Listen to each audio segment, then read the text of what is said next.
Pour moi, le béton est l'artifice que l'homme a créé il n'y a pas si longtemps. Jamais je ne pourrais vivre dans un endroit bétonné.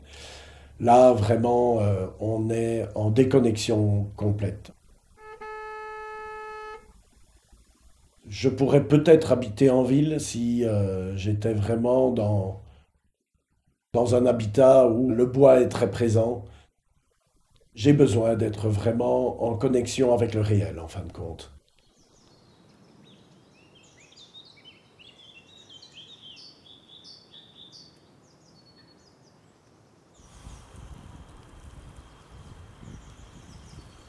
La plus belle musique, c'est celle qu'on entend, que ce soit par le chant des oiseaux, le vent dans les cimes, le bois qui craque sous les pieds. Ce que la nature m'a vraiment appris. En rajoutant une couche chaque année, c'est que l'arbre garde tout en mémoire. Peut-être que c'est à l'image de ce qui s'imprime dans nos cellules, mais qui visuellement ne sont pas perceptibles. Peut-être que c'est un bel enseignement pour l'homme qui, en fin de compte, ben oui, il y a beaucoup de choses qui s'impriment en lui, et il n'en prend plus conscience.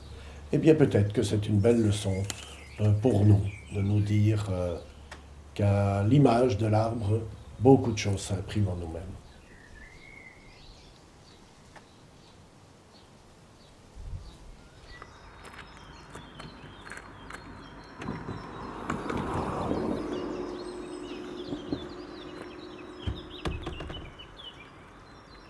La nature, elle était quand même très présente pour nous quand on était déjà enfant. On était en grande partie dehors. Donc les chambres étaient petites ou même c'était un dortoir pour la famille nombreuse que nous étions.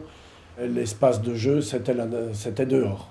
Alors le vélo, d'abord, et puis évidemment la construction de cabanes. C'est vraiment, je pense, un endroit où l'imaginaire peut prendre toute sa place.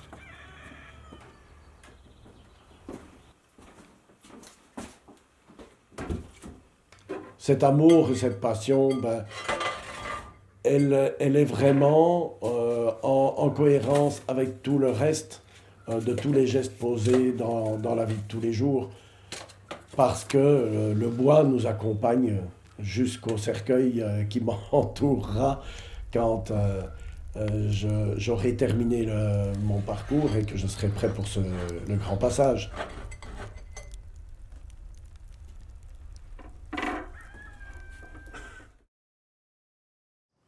Je m'appelle Vincent Kervin, de l'arbre à la cabane.